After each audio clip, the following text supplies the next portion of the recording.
course, I have Meshach Oza with me. We actually have a few topics to talk about, but because of time, we want to look at something that looks like a rivalry that the government is setting to place between electricity discos and the clean energy. Why? So that we wouldn't depend solely on a particular, sector or particular agency. Over time, Nigerians have been crying, wailing about what is going on in the power sector. As we begin with growing anxieties across the foreign exchange market, oh, I beg your pardon, let us go to the plan the government has.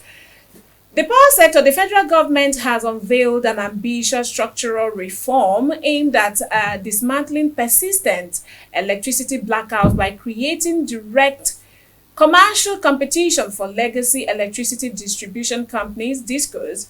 Speaking on behalf of Managing Director Dr. Abba Aliyu at the Power Conference in Lagos, Executive Director Gweyenga Ayode of the Rural Electrification Agency, RIA in short, disclosed plans to establish renewable energy service companies known as RESCOs. As we have DISCOs, distribution companies, and GENCOs, generating companies, this one is going to be RESCOs, coming from Renewable Energy Service. Under this 10 to 15-year strategy, the government is shifting away from isolated mini grids towards funding utility scale, interconnected solar and battery storage networks capable of powering entire commercial and residential communities independently of the fragile national grid. Was our national grid fragile from beginning, or did it become fragile along the line? Anyway, the policy pivot responds directly to widespread failure by conventional DISCOs to service underfunded feeders and rural urban clusters through the Distributed Access for Renewable Energy Scale-Up initiative, through mini-grid developers who are already securing operational agreements with DISCOs to take over on service territories, build independent distribution lines, and offer 24-hour uninterrupted clean power. Okay.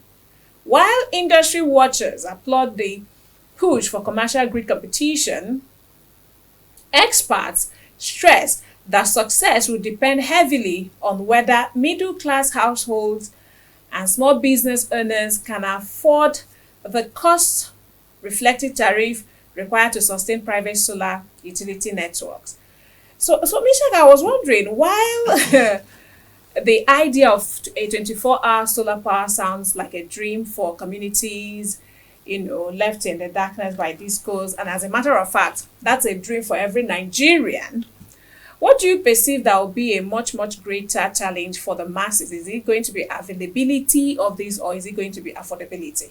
Well, I think it's going to be both. No, but it's instructive to know that it's laughable that the government is supposed to provide basic amenities, food, shelter, security, housing, and power.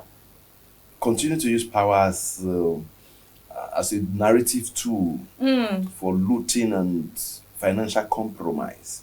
Every successive government have always talked about power. So it's a shame now that they are now looking at solar. Now, let's leave that. Let's look at the issue of power. It's we have the national grid. What has made the national... We have poor maintenance culture in this country.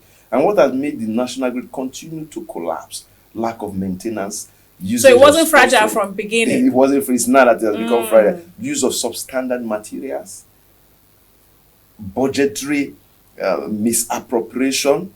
Monies are always allocated every year, maintenance, people just die the money until there's a failure. And if you look at, we do not even have a need to start pondering about solar. The government could have been able to provide power. We have the Zungeru Dam, we have the Kenji Dam. I mean, dams, we have about 4 or 5 dams that are just there. And we have not even used another windmills. Some places in the north, very skeletal, have windmills. It's a form of generating power. Because at the rainy season, you can't guarantee total solar, total sun rays, except these countries, you see, most of them they use interchangeable power from windmills to solar. Then they are normal to attain 24 24 hours hours electricity. lighting. Yes. They switch up the technicalities are there to transfer power, switch power, and all that. But yeah, when a certain government in power tells you even their habitation of leadership, they are using 10 billion to put solar. You and I, the common man, knows that power sector in Nigeria can never be sustainable. Now, the basic problem with that sector is corruption. And because nobody has been held accountable for corruption in policy implementation from successive governments relating to budgetary allocation for these ministries and related MDAs concerning the power sector in Nigeria, we are not moving forward. People should be held to be made to go to jail. When you are ready to work, the system compromises and frustrates you. Those that are not ready to work, they loot the system, they break the system, and they seek political empathy when they are being when they come to light, when their crimes and criminality come into light. We need to be firm and make sure these people are meant to go to jail. Look, without power, there's no industrialization. Without power, we are crying today for foreign exchange because we're not the production country, we're not the producing country, we are an importing country. We import almost everything, finished products, and we consume. So, but when we start production, the high level of production makes it unsustainable for small, medium scale enterprises who are the bedrock of any economy. So we need to look at sustainability in the power sector to help mitigate the lacuna and of production processes, so that at the end, the producers, the manufacturers will be able to have something to hold on to. But when you use about 70% of your production cost on power, then what do you expect? That's why all the businesses are running away from Nigeria. There's this narrative that stable electricity is usually positioned in neighborhoods where it becomes luxury for the wealthy. I'm wondering about the affordability now and the situation Nigerians and small businesses, and businesses generally, not necessarily the foreign investors. Do you think affordability is going to be a problem if electricity becomes stable? Now, affordability will not be a problem because it will be regulated. If you are talking, let's relate it to the telecom sector. Okay. If you are saying affordability, we are going to be misplacing the priority, the essence of power generation and usage. Now, the poor man has a phone, the rich man has a phone. Yes. It's a choice how you want to use it. Okay. You will not expect somebody that does not have fridge, that does not have any need for light by 6 o'clock in the evening, he can remove his card to save his units. For talking about affordability, you that can pay the bills, you use. So you and I can talk for 30 minutes for 1 hour on the phone. It depends on the units you have. Yeah. So it's relative. Definitely, it's a personal perception of usability of power that determines the financial implications. Okay. That is my stand on that. So affordability, everybody can afford power if it is available. Because power is, you don't drink power, you don't eat power. If I have my units now and I know I don't need to use my hot plate, I won't use my hot plate. If I to reserve your power. My power. If you know you want to use hot plate, you know your units are going to go. Or you want to iron from the national grid, your units are going to go. Now, in terms of there's been an improvement. We have different wattage of solar panels right now. From the ones that can carry only fans to the ones that can carry all 4 or 5 ACs to the ones that can power the entire hotel. So it depends on your funds. So affordability is relative to individual financial capacity. Yeah, before we actually go, this thing that you made mention of now reminded me of when Nigerians were fighting for prepaid meter, and right about now, some persons have gotten this prepaid meter, but there's a challenge.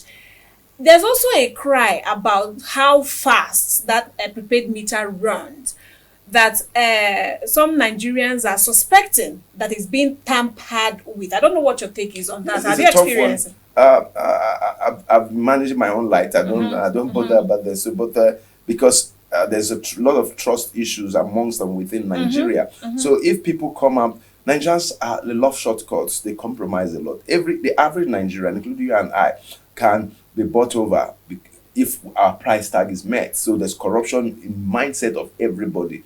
I've not said everybody's corrupt. There's corruption in the mindset of everybody, because somebody can come and hold on to an idea that say, look, if you don't do this, I'm not going to give you this, and it's not logical with you. But because of what you need, you might compromise. But however, when we look at what we just discussed, well, I think it's a realistic decision that someone would have to come to terms with, because power generation, power consumption, and the identity it creates gives one the semblance of what a country that our forefathers visioned should be like. I weep for this country today because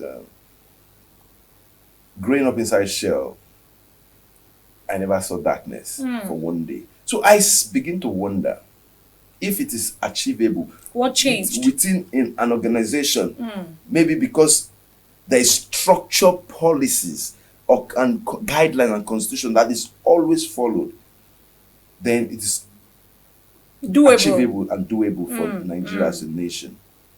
And that is where I stand. Infrastructural decay, lack of trust, lack of commitment, government failed policies, most importantly corruption.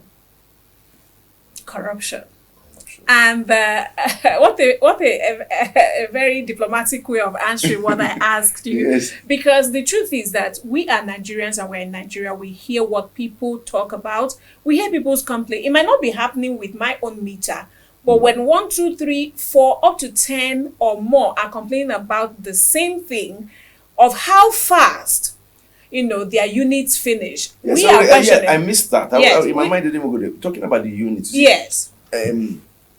Under quality jobs. Yes. Most people have taken these meters to China. They tell you, reduce the quality for me. Or let us know how to adjust it so that they will you are talking about NEPA. It is what of people that bypass. Nigerians that bypass because they don't want to pay bills. So the average Nigerian is corrupt. Yes. So that bypassing the city, it's a criminal offense.